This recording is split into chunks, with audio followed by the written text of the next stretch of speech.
uma mãe me falou, várias, me falaram, eu, por exemplo, a técnica que eu passo de resolução de conflito, eu fiz e não deu certo. Me conta o que você fez. Sempre fez alguma coisa errada? Olha, eu sempre choro. A apresentadora chora de novo pelo mesmo assunto de sempre, hein? Vamos fazer um compilado depois pra internet. É uma emoção linda. Você já aprendeu a falar uma vez para que o seu filho te obedeça? Você não quer ser mãe do meu filho? Quero! Isso é o pior, eu quero. Ivana Jauregui.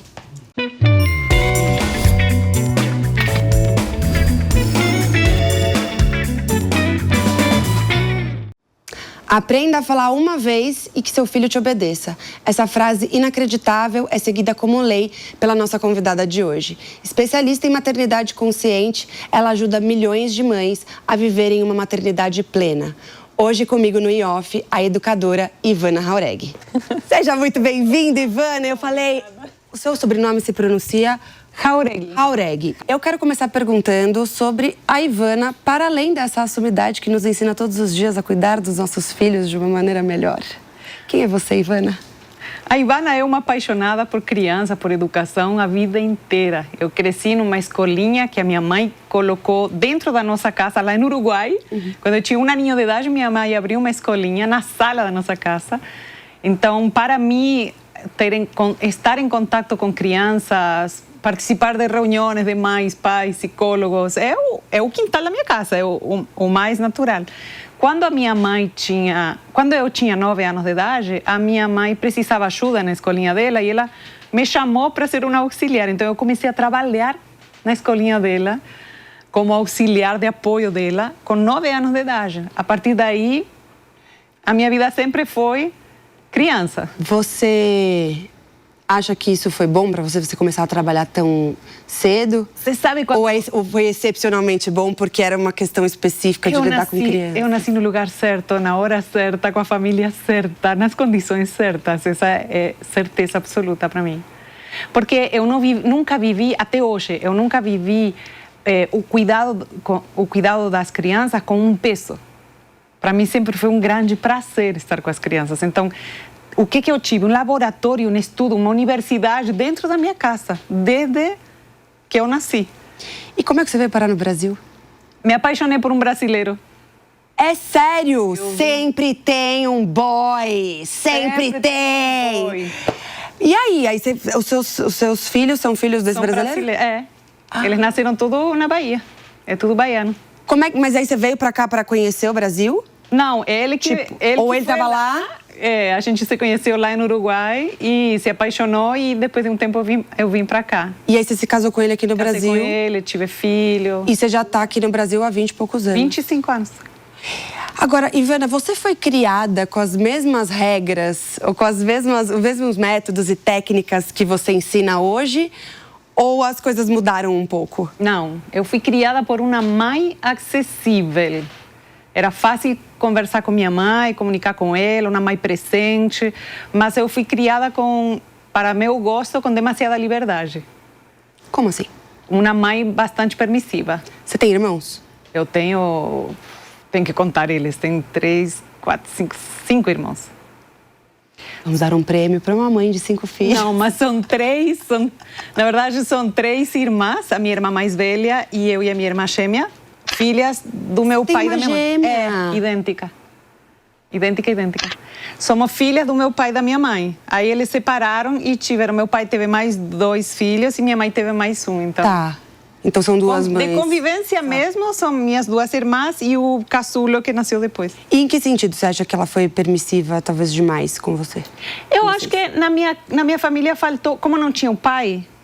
Faltou essa coisa mais de regra, de rotina, de autoridade mesmo. Mas não tinha o pai porque ele morreu, não estava, abandonou? Ele foi um pai bastante ausente. Eles se separaram, meu pai montou sua família, sua história e ficou bastante ausente pra gente. Então, a gente foi praticamente educada só pela minha mãe. E assim, a minha mãe sempre foi muito compreensiva, muito... muito acessível, um pensamento muito moderno de acompanhar a gente mesmo. Isso foi, assim, maravilhoso. Minha casa era aquela casa que sobretudo na adolescência, todas as amigas querem ficar na minha casa porque a minha mãe compreende, não julga. Minha mãe é surreal e é educadora desde a vida inteira também. A minha mãe também era assim. Ah, é? As minhas amigas adoravam ir, contavam a vida toda, era uma coisa assim de acolhimento também. Eu sinto que para mim, particularmente, faltou aquela coisa do pai falar, sabe, aquela autoridade mais assim, presente do pai de falar para mim, não, você agora vai estudar, você agora vai fazer aquilo, uma direção maior, assim. Mas só se eu for reclamar mesmo, porque eu tive uma infância linda, feliz. Como era a Ivana criança? Eu cresci, minha mãe conta, né, porque a gente não tem não sabe muito bem como a gente era, mas ela diz que eu era tímida, bem introvertida, assim. Eu lembro de eu ficar sempre observando, nos cantinhos, observando. Eu tinha uma irmã gêmea e a gente cresceu juntas. Isso me dava muita força, muito apoio, com aquela personalidade mais tímida. E a gente cresceu num povoado que era na natureza, no bosque e muito seguro. Então a gente cresceu solta, completamente solta, livre e solta. E por ser duas, a minha mãe liberava mais ainda, porque a gente estava sempre junto, vamos juntas para todos os lugares, e isso dava tranquilidade para ela. Então, a minha adolescência foi maravilhosa, tipo de passar o dia com amigos, surfando, andando de bicicleta, sei lá. E estudavam na sua casa, na sua mãe que ensinava vocês. Como é que é ter irmão gêmeo, né? É maravilhoso. Como é que para criança, como é que era? Porque isso é uma coisa, né, dos gêmeos, assim. Você tem uma pessoa, ela é idêntica a você? Idêntica. Tem uma coisa, né? Tem uma outra pessoa que é igual a mim. É tem um sentimento que só gêmeo sente, porque não se compara com nada. É um amor, é uma conexão, é algo assim. Eu tenho outros irmãos e é muito diferente. O sentimento, a conexão pelos irmãos é outro tipo de amor. A minha irmã gêmea, ela é como se fosse eu em outro corpo, tipo isso, sabe? E a gente tem essa conexão de gêmeo que todo mundo fala, tipo... Às vezes eu sei lá, eu sinto uma angústia e não está acontecendo nada comigo, não sei o que é. Eu ligo para minha irmã, está acontecendo alguma coisa com ela. Tipo, tem essa coisa assim de conexão além do físico, assim, impressionante. Que loucura. É. Agora, você tem 3 filhos? Eu tenho 3. Seus filhos são já crescidos? Crescidos. Luan está com 25. A Tiana está com 20 e a Narayama vai fazer 15 agora. Acaba o trabalho de mãe? Ou ele ainda perdura, mesmo com os filhos crescidos, adultos? Vai curando a dependência, que é a mão de obra da mãe, né? Aquela coisa de leva, traz, faz sanduíche, sei lá. Vai curando a sua dependência de cuidar deles ou a dependência deles em relação a você? Vai curando a dependência deles em relação a mim. Hoje eu tenho filhos que quase que não precisam de mim. Pelo contrário, eles que resolvem almoço, faz, leva, traz, liga para o moço que vai cortar a grama, sei lá. São adultos funcionais. Então, vai curando essa dependência, mas acho que fica aquela conexão de mãe, tipo assim, aquela coisa que as mães sentimos de eu nunca mais vou dormir de verdade 100% desligada, estou sempre ligada nos meus filhos, se algum fica Até doente, hoje? Até hoje. Algum deles é casado já? Não. Ainda não. Você está guardando para ser avó. A minha mãe ama, já tem que falar que ela fala, manda o meu beijo, fala que eu sou fã, então já estou falando. Meu sonho, já que eu já tenho filhos e que eu trabalho do que eu amo a vida inteira, eu já conquistei. Meu próximo sonho, que não foi realizado ainda, é ser vovó. Deve ter escola para avós. Estou só esperando os cursos. Total. E meus filhos, assim, me perdoem, mas rola uma certa pressão. Vocês não têm muita opção, tá? Você entende quem não quer ter filho? Quem não quer ter filho? Quem decide, tipo, não quero ter filho. Ou você é do time de falar, poxa, repense. Eu sou do time de que cada um tem que... Assim, tudo bem não querer.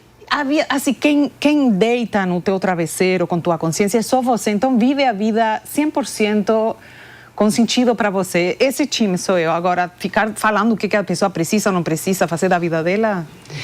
Você, quando seus filhos eram pequenos, você tinha uma Ivana? Você tinha alguém que te ajudava com esses aconselhamentos? Você tinha onde buscar recursos de desenvolver o que você desenvolveu? Ou foi uma coisa meio intuitiva, um pouco do contexto ali da sua família? Foi uma coisa de sobrevivência, desespero, porque eu sonhei com ser mãe a minha vida inteira. Eu era aquela criança que brincava de mamar, bonequinha. Tipo, era meu sonho. Aí, quando nasceu meu primeiro filho, os 2 primeiros anos de vida foi o paraíso na Terra, porque eu tinha um bebê, aquele sonho. Quando o menino começou a ter personalidade, fazer birra, essas coisas todas, eu me perdi. Eu não sabia como lidar com ele. Você perdeu como? Batia nele, gritava, xingava. Aquele menino não tinha limite nenhum. Era o terror, aquele era um caos. Você chegou a falar, o que eu fiz da minha vida? Ser mãe não era tão legal quanto eu imaginava? Eu posso dizer assim, eu nunca me arrependi de ter filho, de ter sido mãe, porque era meu sonho a vida inteira. Mas eu sim pensei assim, quase me arrependi, quase pensei assim, caramba, mas era um sentimento tão ruim, sabe? Chegava à noite e eu estava tão frustrada. Eu estava tão frustrada comigo mesma. Eu não gostava de ser eu. Eu não gostava de a mãe que tinha me tornado. Era uma decepção para mim. Então chegava à noite e eu estava exausta. Não aguentava mais o filho, o marido maravilhoso que eu vim para o Brasil atrás dele, eu não aguentava mais ele, eu não aguentava mais... Eu morava na Bahia, em um paraíso, não aguentava o paraíso da Bahia, eu me sentia muito frustrada. E, assim, foram dos 2 anos de idade dele até os 8, foram 6 anos de busca. Eu busquei incansavelmente por respostas. Eu não tive... alguém que me dissesse, olha, tá fazendo isso errado, faz aquilo. Mas você buscava uma resposta de por que eu tô infeliz, se eu queria tanto ser mãe e eu não tô tão frustrada? Ou você buscava respostas porque você já tinha alguma coisa que falava, eu tô fazendo alguma coisa? Para mim, não sabia que era eu. Para mim, estava claro que meu filho tinha algum problema. Então, eu estava buscando alguém que me dissesse como lidar com meu filho, porque ele é difícil, porque ele enfrenta, tem um temperamento terrível. Então, eu estava à procura de alguém que me dissesse o que fazer com ele. Então, era psicólogo, eu procurei escolas, educação. Eu viajei por muitos países, desesperadamente, à procura de uma solução, uma luzinha. Até que no Equador foi que eu encontrei uma moça que trabalhava numa escola, com uma pedagogia assim mais livre. Ela me disse assim, ó, não dê doce para o teu filho. Para mim, aquilo eu não sabia. Ela me disse, e não bote ele de castigo. Aí ela me só que ela me disse o que não fazer, mas ela não me disse como fazer. Mas ela já me acendeu uma luzinha. Falei, talvez realmente seja eu que estou fazendo alguma coisa errada. O jeito que eu estou lidando com ele, que está errado. E não é que meu filho tem um problema e ele está errado. Então, eu fui perceber de verdade que, na verdade, se tratava de mim, que era eu que estava lidando com o jeito errado, do jeito errado com uma criança de temperamento forte. Eu não estava sabendo lidar com ele, por isso ele respondia dessa forma. Quando ele tinha 8 anos de idade, foi quando eu lembro o dia que eu fiz o clique, que eu fiz a virada. Foi tarde demais, você acha? Não foi tarde demais, porque assim, eu respeito muito o processo e o momento de cada um. Como assim vou achar que foi tarde demais ganhar consciência? Tipo, daqui a 10 anos vou estar muito mais consciente que hoje, se eu continuar evoluindo. Então, eu tenho muito respeito pelo momento de percepção e de despertar de cada um. Agora, ele tem sequelas até hoje? Tem. Porque até os 8 anos de idade ele apanhou. Mas que tipo de sequela? Por exemplo, para ele, e agora com 25 anos de idade, é um trabalho que cabe a ele. Eu não posso já fazer muita coisa por ele, mas, por exemplo, e muita coisa foi revertida, porque eu mudei quando ele tinha 8 anos de idade, né? Mas, por exemplo, eu vejo que ele tem uma certa dificuldade em confiar nas pessoas. Por quê? Claro, o menino estava ali com a mãe do lado e a mãe não colocava um limite, não assumia não dirigia ele, não. Então, para ele, tipo adulto, não tem muito valor. Então, por exemplo, eu vejo ele batalhando para poder admirar alguém, para poder botar aquela distância, se inspirar em alguém, porque aquela referência de criança que sonha com ser aquele adulto que ele tem na frente, ele não tinha, porque ele tinha uma mãe quase que ao nível dele, perguntando, filho, você quer me obedecer, por favor? Tipo, era quase isso, entende? Então, o que aconteceu com as mães da minha geração, por exemplo? Você teve culpa quando você teve seus filhos, quando você estava nesse momento, ou um pouco depois? Eu senti culpa quando eu estava fazendo tudo errado. Toda noite. Quando você descobriu... quando até os 8 você sentiu a culpa? toda noite eu sentia culpa. Era horrível aquela sensação de, caramba, não está dando certo. Porque o meu sentimento era, realmente, eu quero me livrar disso. Tipo, a culpa era porque você filho, mas não aguento ele. Isso. Então, aquilo me remoía por dentro. Como assim amo meu filho? Era uma dualidade, amo meu filho, mas eu não suporto ele. E eu quero ser uma mãe boa para ele, mas eu explodo e acabo batendo nele. E aquilo era era horrível aquilo, era um liquidificador de culpa e de... A minha culpa começou a passar no momento em que eu percebi que eu precisava mudar. E isso é uma coisa que eu sempre falo para as mães hoje, assim, que o teu momento de toma de consciência seja para você melhorar, não para você se culpar. Tipo assim, 8 anos de idade eu percebi que eu estava fazendo tudo errado. Então não vou me culpar porque eu percebi só agora. Para que eu quero então perceber as coisas se não é para fazer diferente? No momento em que eu comecei a mudar, e assim, a minha grande mudança foi em uma semana. Que eu falei assim, percebi, então agora, por essa semana, eu vou mudar o meu comportamento, vou me comportar com ele de uma forma diferente. E nessa semana eu já vi resultados. A partir daí eu virei empolgadíssima da vida de ganhar consciência e perceber os meus erros. Porque enquanto eu não percebia os meus erros, eu vivia o problema. Quando eu percebo os meus erros, eu vivo a solução. Perfeito. E é muito empolgante. Continuando um pouco, né, a minha pergunta, o que você acha que aconteceu com a minha geração, acho, né, vamos dizer, os millennials aí, quando se tornaram pais? Eu acho que tem uma diferença grande da forma como as crianças eram criadas quando eu fui criada e as discussões, os debates e a forma como as crianças estão sendo criadas hoje.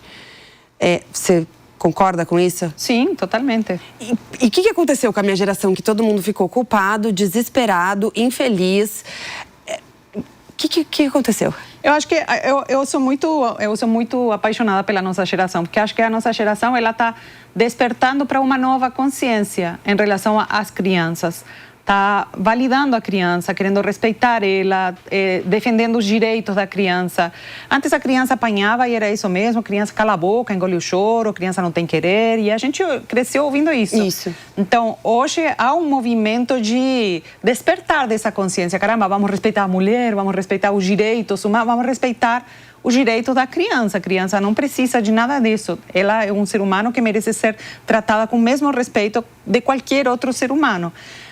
O problema é que a nossa geração ela vem muito ferida. No mesmo tempo que está despertando para um respeito, por quê? Porque viveu muita falta de respeito. Então, vem muito ferida. Cala a boca, engole o choro, criança não tem querer, tipo, autoritarismo, violência. Vem de uma ferida. E o que está a confusão que está acontecendo? A gente quer respeitar os nossos filhos, mas não tem referência de como fazer. A referência que temos hoje em dia por aí de educação mais respeitosa, na prática não dá certo. Explica, vai, negocia, combina. Não tem como. Aquilo é inviável. Você acaba gastando um monte de energia e explodindo do mesmo jeito. Se teu filho for teimoso, então explica, negocia, combina. O menino diz, não vou. Chega uma hora que você explode e volta para aquilo que você não queria repetir. Então, não temos uma referência clara de como fazer, porque é algo novo também, como educar os filhos com respeito, sem violência, mas que funcione.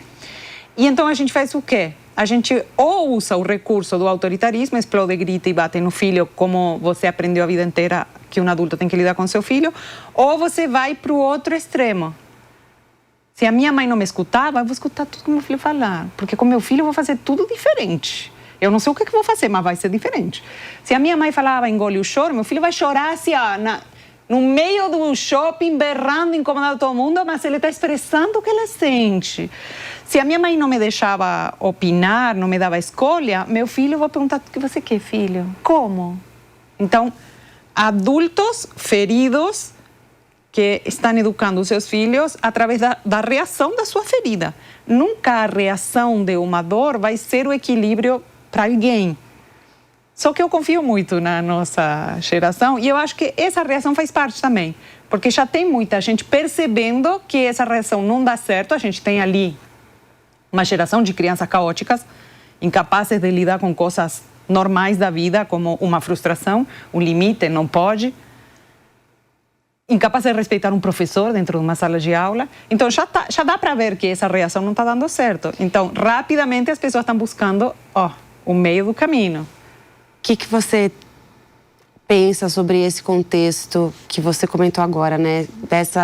Dessas crianças que já são agora mais adolescentes e tal, e que foram criados talvez com ou muita permissividade, ou porque também o mundo está tão...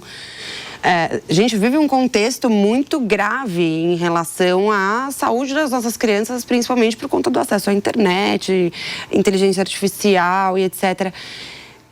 Onde é que está o remédio? O que os pais de adolescentes, quem não teve uma Ivana ali, que descobriu você agora, mais recentemente, outras pessoas que, como você também, são porta-vozes, né, dessas mensagens, como é que a gente tenta mudar um pouco esse contexto para que não virem adultos que saem matando as mulheres porque não sabem ouvir um não, e a gente toda semana tem um jovem, né, cometendo algum feminicídio, arrastando a mulher no asfalto porque não consegue ouvir um não. A gente tem que se tocar que dar para o teu filho tudo que você não teve não é o que teu filho precisa. Quem precisa ter tudo que não teve é você. Então, se tua mãe não te escutava, se escute. Se tua mãe não te respeitava, se respeite. Se você não tinha voz, agora fale. Dê para você aquilo que você não teve. Para o teu filho, dê a educação que ele precisa, que não é a negação das bases que a tua mãe e teu pai te deram. Porque regras, ordem, limites, autoridade, a criança precisa disso. A criança tem um cérebro completamente livre, sem estrutura. O papel de estruturar a mente da criança, ensinar o que pode e o que não pode, é teu.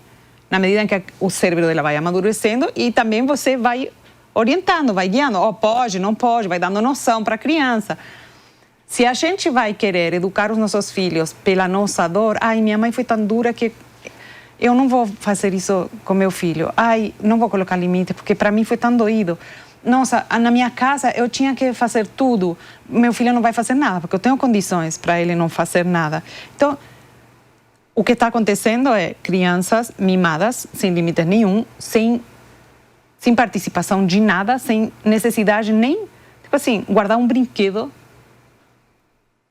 que não sabem lidar com frustração e ainda por cima ficam o dia inteiro nas telas. Porque pais e mães ausentes também. Porque é muito mais confortável você estar esperando ali num restaurante a comida com teu filho de 3 anos de idade que está com fome e que não sabe esperar, e em lugar de você deixar ele passar pelo processo da aprendizagem, de que realmente às vezes a gente quer algo logo e não vai aparecer logo, e aquilo é agoniante para uma criança, em lugar de você deixar ela passar pelas experiências que estão ensinando, preparando ele para a vida, porque ele está se adaptando à vida, ele não sabe, você coloca telas, porque é mais fácil. Ele fica lá. O seu de 15, é um menino ou uma menina, o de 15? Menina. Menina. A Nara. Eu fico pensando muito em como vai ser criar os meninos, né? O que a gente tem que mudar na forma de criar os nossos meninos para tentar mudar um pouco a realidade que a gente tem. Eu tenho uma enteada também, né? Que tem 12 anos, que é uma menina, e a gente sempre teve essa preocupação de... Nossa, a coisa é tão mais difícil para as mulheres e tal. E eu acho que agora também a gente começa a pensar, poxa, a gente tem que mudar a forma como os homens, né, vão se portar, porque a gente precisa apresentar para eles uma possibilidade de existência desejável que não seja oprimindo os outros. Ao mesmo tempo, você tem a cultura toda e a gente não consegue blindar os nossos filhos de terem interferências para além das nossas. A gente até falou um pouco do exemplo ali do pai. Às vezes o pai... Você tem dificuldade de deixar o pai fazer o papel dele, reagir do jeito dele, dar o espaço, principalmente quando é pequeno, né? Você quer controlar tudo e você vai perdendo esse controle. Como é que faz para criar um adolescente quando você já não é mais, né, a única pessoa que está influenciando, você não consegue mais blindar tanto, tem muita coisa de fora, tem internet, tem... perigos tantos. Sim, por isso é uma coisa que as mães têm muito hoje. Querem salvar o seu filho das dores do crescimento. Não deveríamos educar um filho blindado. das dores do crescimento, evitando que ele passe por uma frustração, evitando que ele lave um tênis, que arrume um negócio, que guarde um brinquedo, que carregue umas compras, evitando, porque eu quero fazer o meu filho feliz, que ele... E de novo, grande tempo do tempo de desenvolvimento, tempo que eles precisam para se desenvolver, que a infância ela é curta, então ela é intensa, tem muito que aprender em pouco tempo, eles estão distraídos nas telas, perdendo tempo para se desenvolver. Então, quando você educa um filho assim, dessa forma, evitando que ele entre em contato com a vida e com os problemas reais da vida, meu filho tem um desejo, ele quer muito aquele brinquedo. Plimba, logo aparece o brinquedo, o Papai Noel, o aniversário, alguma... Porque como quando eu era criança desejei muito as coisas e minha mãe não podia, agora que eu posso, eu vou me dar esse gosto. E eu vou comprar as coisas para o meu filho. Por exemplo, você acha que está fazendo bem. Vamos continuar a nossa conversa. Seus filhos são todos filhos do mesmo pai? Não. Não? Os dois mais velhos são de um pai e a caçula de outro pai. São e dois pais diferentes. Ainda assim, você criou todos eles sozinha ou você teve mais ajuda? Na verdade, eu criei todos, primeiro os dois mais velhos com o pai, aí eu separei e logo casei com o segundo marido. E é casada ainda? Não. E aí eu criei sozinha, eu criei com padrasto, né? Tivemos a terceira filha e ele assumiu os dois também como padrasto. Aí depois, quando eu fiquei sozinha, mas solo mesmo, que eu separei de novo, tinha o Luan tinha 14, a Tiana tinha 9 e a Nara tinha 3. Daí eu peguei... 3 aninhos de idade. Mas foi ótimo, maravilhoso. Porque eu já sabia o que eu estava fazendo. Bom, no terceiro, a gente aprende, em algum momento a gente aprende. Não é por causa do tempo, porque tem mais que vivem o terror com um filho, ou com 2 filhos, ou com 5 filhos. Não é o filho que vai te fazer aprender a lidar com uma birra, é buscar mesmo entendimento. A gente precisa entender o que está acontecendo na cabeça da criança. Você acha que a separação em algum lugar foi traumática para os seus filhos? Tem algum efeito que você teve que se adaptar ou trazer para eles uma realidade que às vezes pode não ser fácil para eles e orientar também nesse caminho? Ou foram separações tranquilas? Assim, foram separações bastante tranquilas. A primeira foi bem tranquila, a segunda mais conturbada, mas foi. Eu não vou dizer que para eles foi maravilhoso, porque não foi. Nenhuma criança quer que o pai e a mãe se separem. E depois, o segundo casamento, eles também, os dois mais velhos, eles amavam, tipo assim, era o padrasto que assumia. Então, nunca uma separação é o ideal para uma criança. Mas também não é ideal um casal que já está separado, mas mora junto. Também isso não é sustentável para a criança. Então, é um desperfeito que o ideal seria que não acontecesse, mas às vezes é isso aí, se relacionar não é fácil, né? Você acha que o ideal é que não acontecesse? Com certeza. Por quê? Mas não que não acontecesse, tipo, que os casais fiquem juntos para sempre mesmo estando separados. Que não se separem eles. Que consigam manter essa união, essa cumplicidade. Pelos filhos? Ou, não, o ideal é que eles continuem... Por vocês. Mas isso é o melhor para os filhos. O teu filho, ele é 50% você, 50% o pai dele. Quando vocês separam, que não significa que vão morar em casas diferentes, tem casais que moram juntos e estão separados. É pior, você acha, do que... É incômodo do mesmo jeito. Eu acho que se for mais aliviador, por exemplo, no meu caso, me separar fisicamente foi o melhor para mim. Eu fiquei muito mais, como se diz, tranquila comigo mesma, bem comigo mesma. E isso foi o melhor para os meus filhos, sem dúvida, do que estar juntos. E como é que faz para trazer esses temas que são mais sensíveis, que são mais difíceis para a criança? Falar de separação, falar de morte, falar de, enfim, eventualmente alguma coisa que você até acha que não é o momento de trazer um cachorrinho que está na família, morreu. Como é que você explica para a criança de 3 anos, né, ou para a criança de 5 que você vai se separar da melhor forma possível para que isso não seja traumático? É que, assim, sinceramente, eu vejo que esses temas são muito difíceis para os adultos. Para as crianças, elas são tão concretas. Tipo assim, às vezes fica difícil para a criança porque o adulto é tão cheio de volta, tão cheio de complicação sobre aquele assunto, que não fala as coisas que a criança precisa ouvir. o pai tem que morar em outra casa. Por quê? Porque agora a gente quer viver assim, ele quer ter a casa dele e eu a minha. Para isso ele já é suficiente. Ele não precisa saber de toda a complexidade que é uma separação na mente de um adulto. Para ele, ela precisa saber o concreto que está acontecendo. Mais nada. Tipo assim, morreu a vovó. Caramba, a vovó não vai estar mais aqui. Por quê? Porque ela morreu. O que é isso? Que o corpo descansa, ela não vai voltar a levantar. Pronto, é concreto. Quem faz toda essa complicação, eu vejo nos assuntos que são tabu, somos nós. E aí o que acontece? A gente não fala de forma aberta, e com isso eu não estou falando cheia de detalhes. De forma aberta, assim, com que a criança pode compreender. Uma criança pequena é concreta, é os fatos, o que importa a ela. A gente não comunica dessa forma para eles, então ali fica complicado para a criança entender o que está acontecendo. Você acha que tem momentos certos para você tratar cada tema? Ou você só tem o jeito certo de falar de cada tema de acordo com a idade que a criança tem?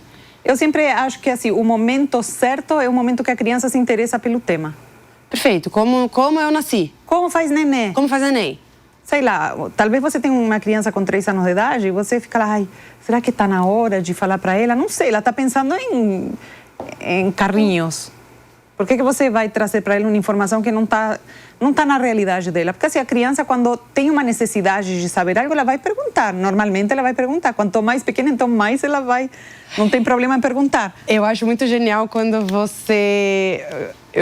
Pelo menos eu aprendi isso com você. Quando você fala, às vezes é bom você devolver a pergunta para você conseguir entender um pouco do que está passando na cabeça daquela criança, né? Então, como é que nascem os bebês? Como você acha, né? Isso. Mas então, são 2 pontos diferentes. Quando é o momento certo de conversar com a criança sobre aquilo? Quando aquilo está na realidade dela. Normalmente, ela vai te perguntar. Ou vai acontecer alguma coisa, tipo assim, ela vai viajar sozinha para casa de não sei quem e tem que instruir ela em algumas coisas. Está na realidade dela, faz sentido para ela. Como falar? Devolve a pergunta para ela. O que você acha? Ela disse assim, como faz, filho? Devolve a pergunta para ela. Por quê? Porque aí você sonda aonde que está a mente dela. Para você não pecar em trazer um monte de informação que na tua mente adulta você entende, mas para ela não está na cabecinha dela. Quanta mensagem, quando eu publiquei esse vídeo, quanta mensagem eu vi de criança falando assim, mãe, o que é virgem? E aí a mãe usou a técnica e falou, o que você acha que é virgem? E ela disse, não sei, estava escrito no azeite. Olha onde que estava a cabecinha dela. Ela quer saber o que é virgem no azeite. É completamente diferente do que às vezes a gente pensa que a criança quer saber. Perfeito, perfeito. Ivana, por que você fala que quando você teve o segundo, o terceiro filho foi mais libertador do que trabalhoso? Porque eu sou uma pessoa que tem muita energia para servir, para maternidade, no detalhe. Eu sou uma mãe muito do detalhe mesmo. O que você está sentindo, teu cabelo, como você está. Eu sou muito no detalhe. Eu estava enlouquecendo um menino só. Quanto mais filho eu tenho, mais eu posso compartilhar essa disponibilidade, menos eu enlouqueço eles. Tipo assim, o meu filho Luana, eu perguntava, o que você quer jantar? O que você quer almoçar? Eu fazia tudo o que ele queria, de tanta disponibilidade. Tem 3.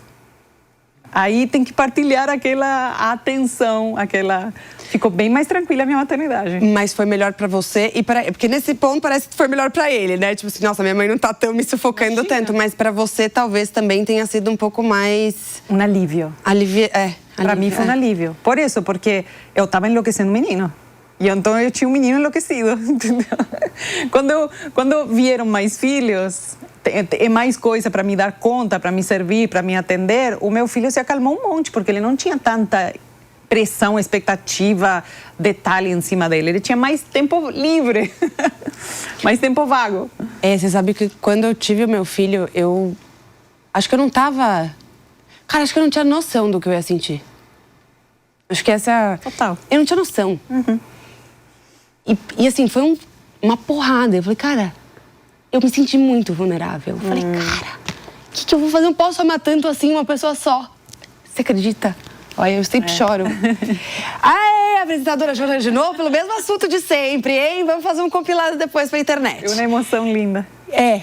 E você sabe que, assim, meu primeiro desejo, assim, de ter mais filhos veio disso, do medo que eu fiquei, do tanto de amor. Tipo, eu falei, gente, eu vou... É assim, o que eu vou fazer? Vou sufocar essa criança?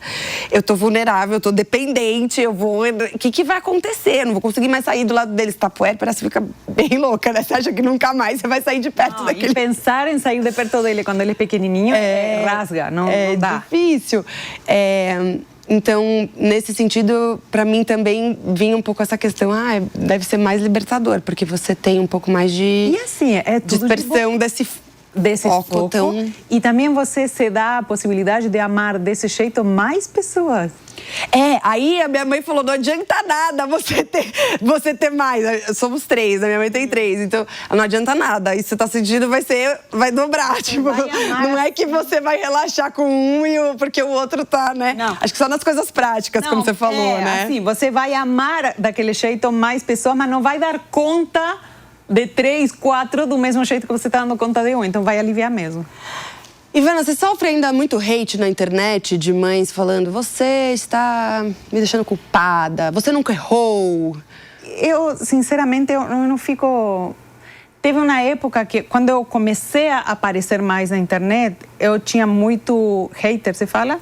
E aquilo estava me afetando, eu comecei a duvidar, o que eu estou fazendo? Tipo... Aí eu fui trabalhando num fortalecimento meu, dizer assim, não vou agradar todo mundo e o que eu tenho um acordo comigo mesma desde sempre que eu só falo aquilo que eu faço, então não há brechas, não há dúvidas no que eu estou fazendo, no que eu estou falando. Eu falo aquilo que eu faço, só que isso não significa que seja verdade absoluta. Então sempre vai ter gente que vai concordar, que vai discordar. Você já deu algum conselho que depois você repensou? Ou você já tinha algum método, alguma coisa que você costumava falar ou fazer? E você fala, putz, depois eu mudei de ideia, acho que isso aqui não faz tanto sentido assim. De 20 anos atrás. Tipo? O que eu posso ter falado? Alguma coisa em relação à autoridade, talvez alguma mais coisa dura, de ser talvez, um pouco mais dura com a criança. Mais tradicional. Assim. De não compreender tanto o sentimento dela, de falta de experiência mesmo. Mas assim, eu escuto meus vídeos de 15, 20 anos atrás e eles estão válidos até hoje. Talvez... Há 15, 20 anos atrás você já fazia vídeos falando de maternidade? Na internet mesmo... Não publicava na internet, mas eu não fazia vídeo há 15, 20 anos atrás, eu fazia palestra.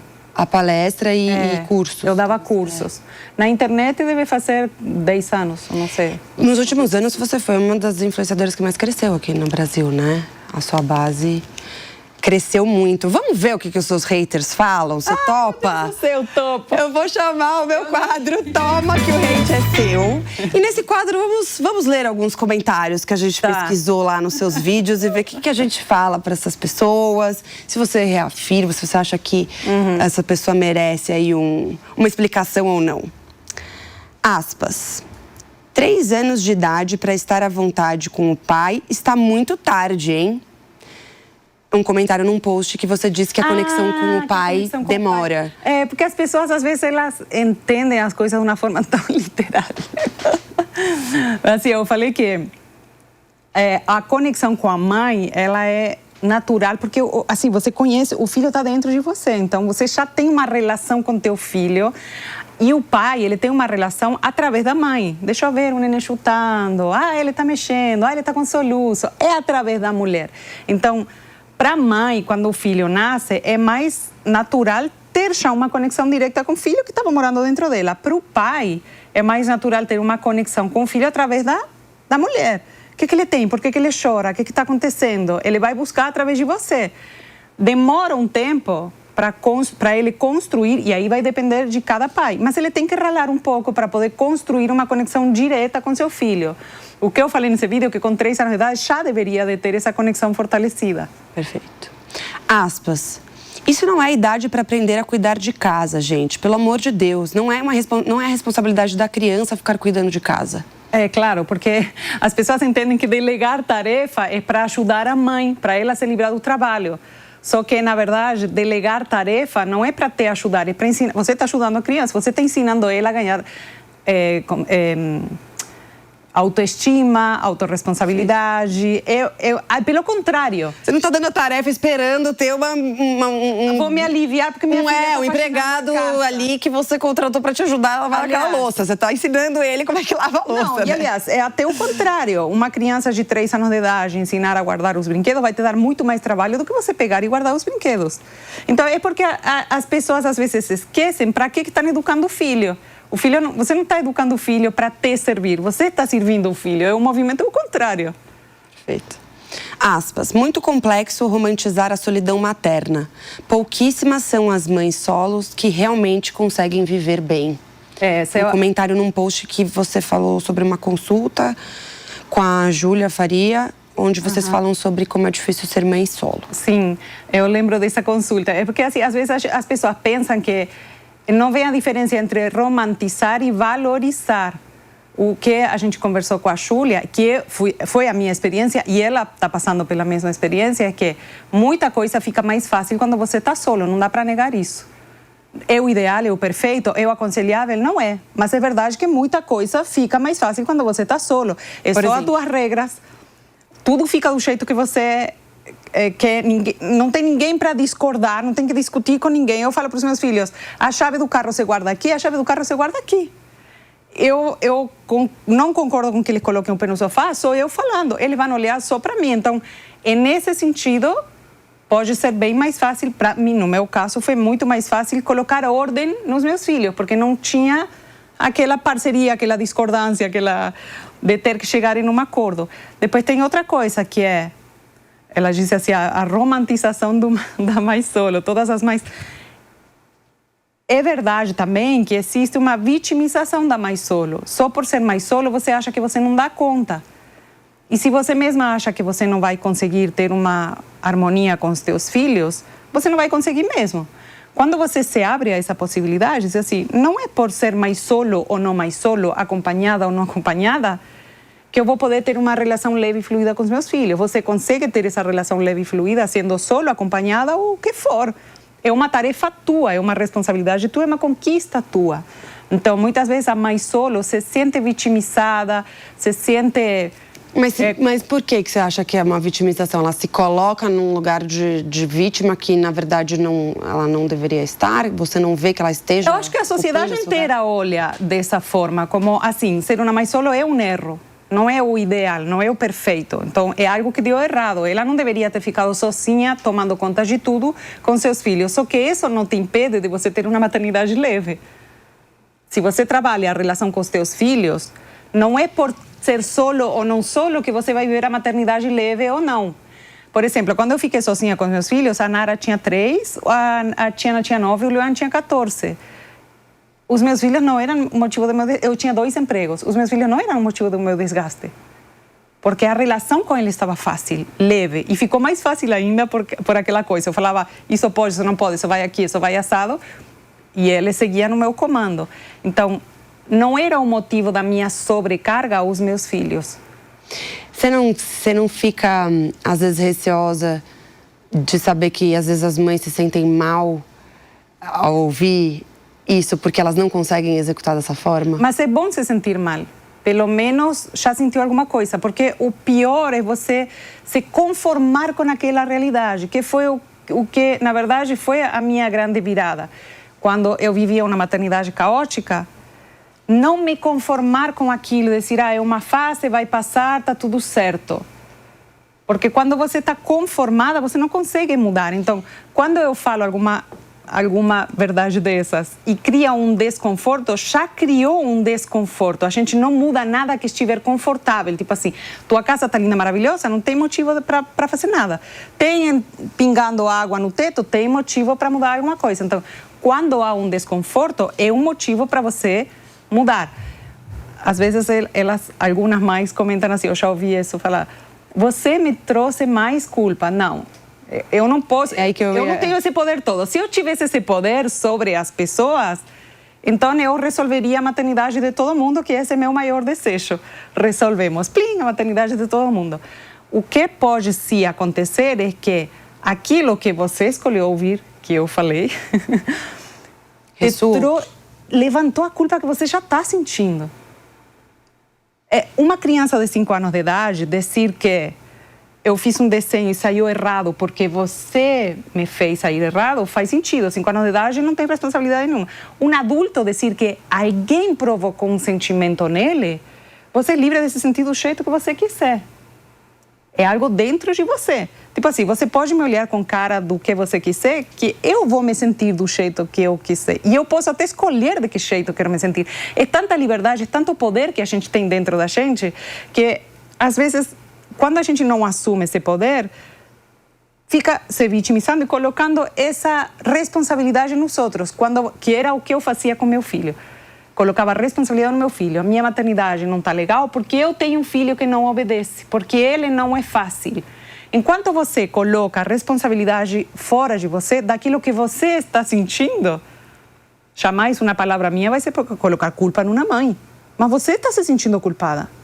Quando você assume a responsabilidade do que você está sentindo e para de botar a culpa no mundo fora de você, só ali você pode resolver esse sentimento. Aí você ganha liberdade, porque responsabilidade e liberdade vão juntas.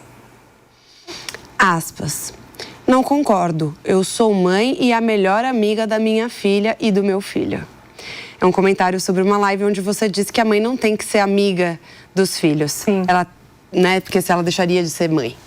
Porque ser amiga é ser amiga, ser tia, ser pai é ser mãe, ser vovó é ser vovó, ser filho é ser filho. São lugares diferentes. Tipo assim, você é a filha da tua mãe, você quer ser a mãe da tua mãe. Sai do lugar certo das coisas, assim. Ser amiga é ser amiga, ser mãe é ser mãe. Só que isso não significa que você não deva ser uma mãe disponível, acessível. Uma mãe aberta a ouvir, a comunicar. Você não acha que os papéis mudam também de acordo com a fase da vida, quer dizer, quando você não vai conseguir talvez ser dependente, talvez. Mas exato. Você vai continuar sendo tua. Perfeito. Você vai ser uma filha cuidando da mãe. Mas aí é mais uma nomenclatura, porque a função é já exatamente a oposta. Provavelmente eu vou querer fazer e servi-la como hoje eu faço para o meu filho. Sim, mas continua sendo tua mãe, não virou tua filha. Mas aí não tem muito mais a ver com qual papel você está desempenhando, entende? É só o nome, ela continua sendo a minha mãe, mas o papel que você está exercendo é um papel diferente. Talvez agora que eu sou uma mulher adulta, minha mãe tem menos interferência, né, nas decisões que eu tenho no meu dia a dia. Ela tem um papel mais próximo do que seria um papel de amiga, a função. Mas ainda que ela seja função é diferente. Você tem uma mãe velhinha que depende de você, ela não é teu filho, você não está educando tua mãe. Mas você tá cuidando. Você está cuidando da tua mãe velhinha. Não é a mesma coisa que cuidar uma criança de 3 anos de idade, que você está educando, que você está formando. Pelo contrário, você está se despedindo da tua mãe. Sim. O teu filho você está dando a boa vida, a tua mãe você está despedindo. Eu entendo que essa confusão vem do quê? Das mães pensarem que tem que ser amiga da filha para ter uma comunicação, para ter uma parceria. Eu, por exemplo, tenho uma comunicação muito boa com minhas filhas, mas está muito certo de quem é o lugar de quem. Por exemplo, a minha filha não vai falar comigo do jeito que fala com a amiga dela. Até coisas que ela fala com a amiga dela, segredos que ela tem com a amiga dela, é para ter com a amiga dela, não é para ter comigo. Eu sou a mãe. Se eu me colocar no lugar de amiga, eu abandono o lugar de mãe, a minha filha fica órfã.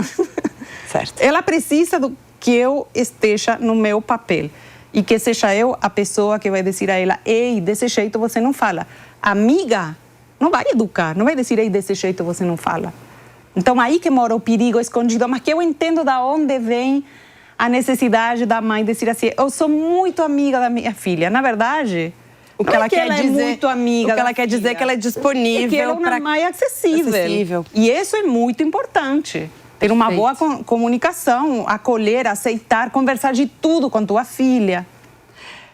Aspas, casa de ferreiro, espeto de pau. Queria ver se os filhos da Ivana são essa perfeição toda. Será que são bem educados? Eu tava falando disso. Eu sou a favor de um reality pra gente conhecer os filhos de Ivana, pra ver que tipo de ser humanos eles se tornaram. É tão difícil de acreditar que é mais fácil duvidar do que acreditar. Eu acho que vem um pouco, talvez, de um lugar de... como as pessoas veem a sua fluidez, a forma de falar e tudo fica parecendo mais simples, porque Claro. provavelmente é. É porque é porque simples pra mim. é simples pra você e provavelmente, né, dá pra chegar nesse lugar, fica todo mundo falando, não é possível que então... E é esse lugar da dor que a gente estava discutindo um pouco em relação à culpa materna, que é...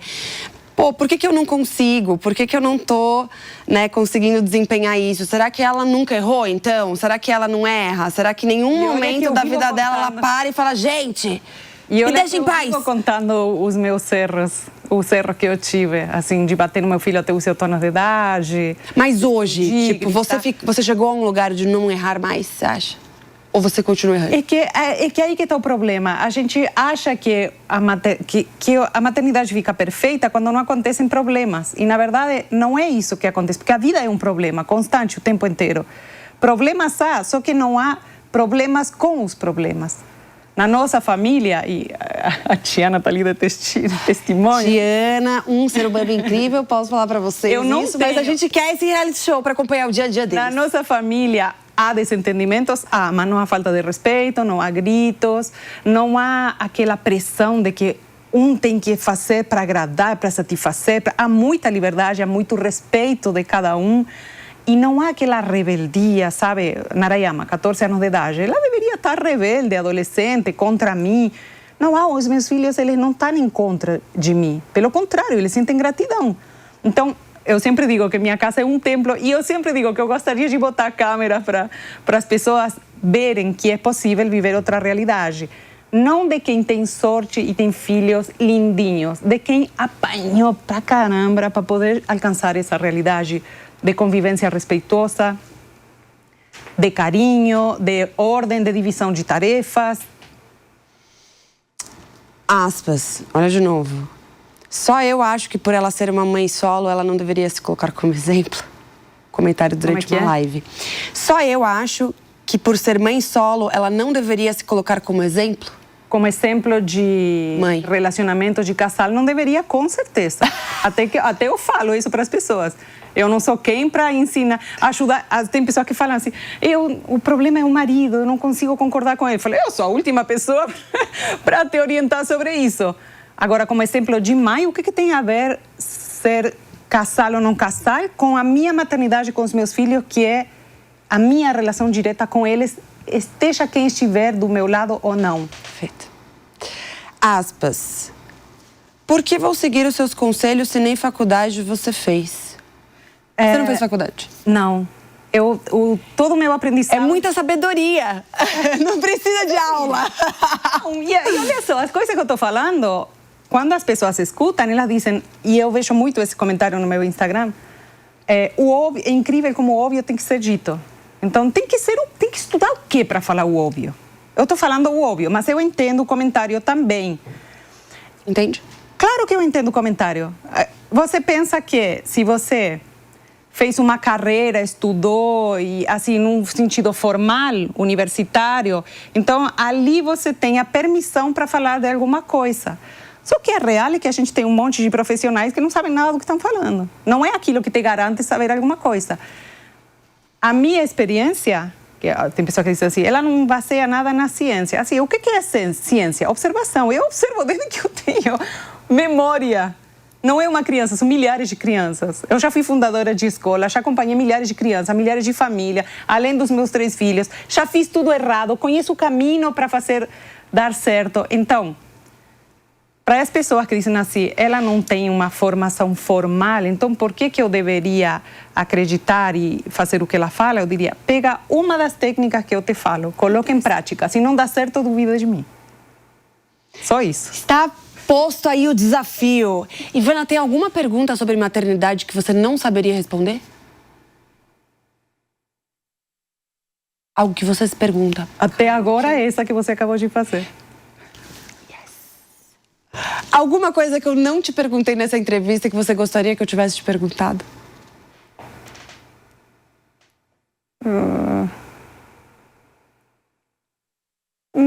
Não sei, acho que não vem nenhuma ideia na minha cabeça. Nada? Não, que eu Então conta como é que as pessoas fazem para fazer os seus cursos, conhecer você melhor, entrar lá nas lives. Para aprender comigo, não tem desculpa. Não tem desculpa. Por quê? No meu Instagram você encontra todo. Eu faço live quase todos os dias. Muito conteúdo, muito conteúdo.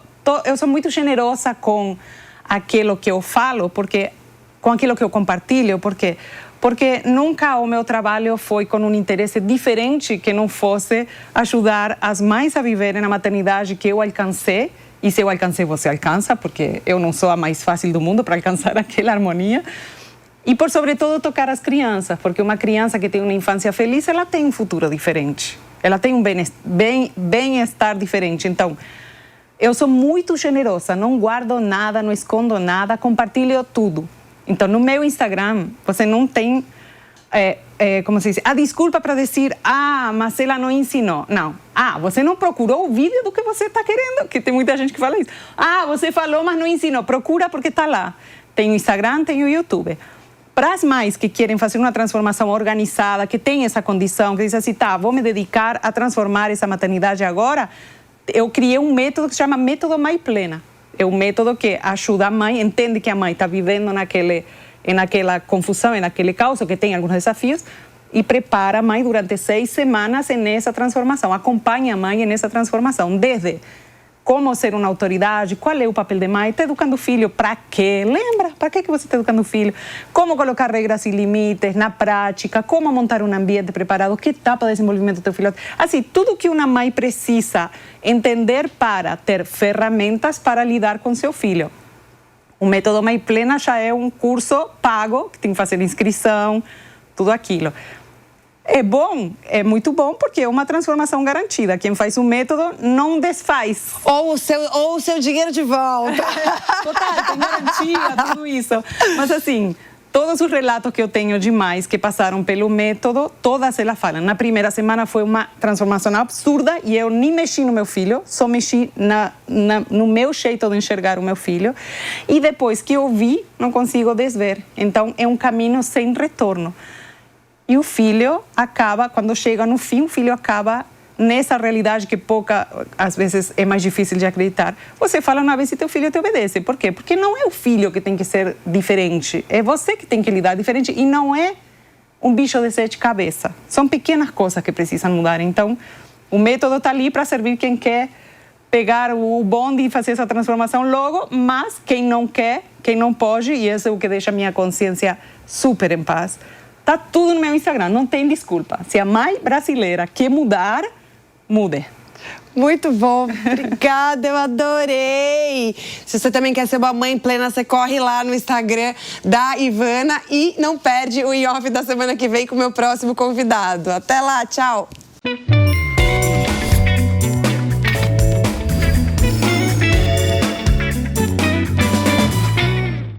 A opinião dos nossos comentaristas não reflete necessariamente a opinião do Grupo Jovem Pan de Comunicação. Realização Jovem Pan.